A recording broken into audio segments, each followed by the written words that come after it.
Greetings and welcome. How are we all feeling today? Do you ever just connect with someone because you have something in common with them? We tend to like people who are like ourselves, and we tend to get very impatient with the people who are not like us and whom we don't understand and who possibly don't understand us as well.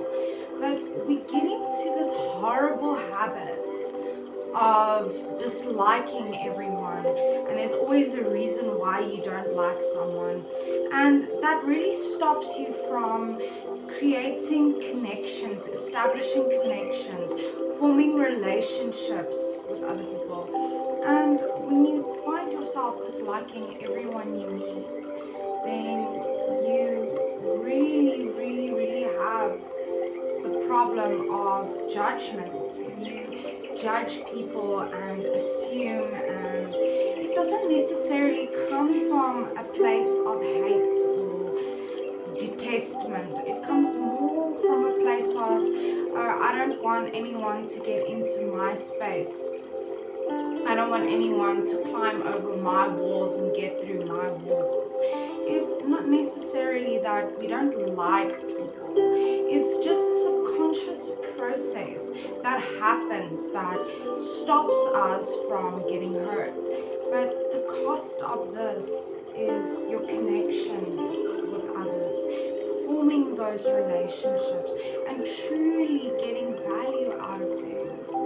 It's important to understand that when you find yourself disliking someone but you can't think of an actual reason, like they didn't do anything wrong to you, but you feel you just don't like them because you feel like you can kind of figure out who they are.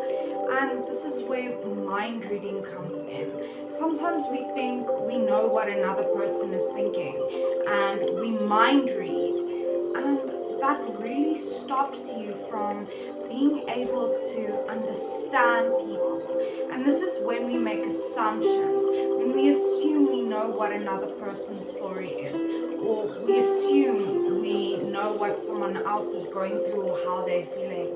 The truth of the matter is you'll never truly know what someone else is feeling unless they tell you, but even then they're keeping back a lot. Understand that not everyone is against you. It may feel that way. It may feel that people are out to get you and no one likes you, and that makes you dislike people. But understand that not everyone is against you. The people in your life, your friends, your family, only want to see you do well. No one is out to get you or hurt you.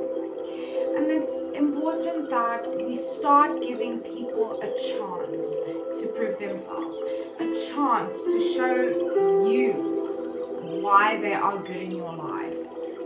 Give people the opportunity before you think to yourself, I don't like you, I don't want to socialize with you, I don't want to interact with you. Think of it more as, I want to get to know you. I want to understand you. And then after that, if you really don't like them, that's fine. Then you don't have to talk to them. But be civil and be kind. Because most of the time we end up not liking people who are not like us. And it's because we find it difficult to understand people who don't think the way we do, who don't act the way we do. When you are meeting people and you are forming a connection for the first time, it's important to adopt an open perspective, to not immediately assume and be subjective about them and their stories. Rather, have some patience. Sit back, open your ears and listen, and you can learn something from people. You can always learn something new from someone else. And this is how we build knowledge. This is how we create our experiences. Focus more on connecting than disconnecting. Focus more on forming really valuable relationships with people. If you find yourself wanting to disconnect, do the opposite and force yourself to connect, because we are a collective and we're not meant to be alone. Stop disliking everyone you meet and you'll make such meaningful connections. So remember, you are unique and valuable. Take care of that beautiful person. Stay strong wherever you're from. See you next time.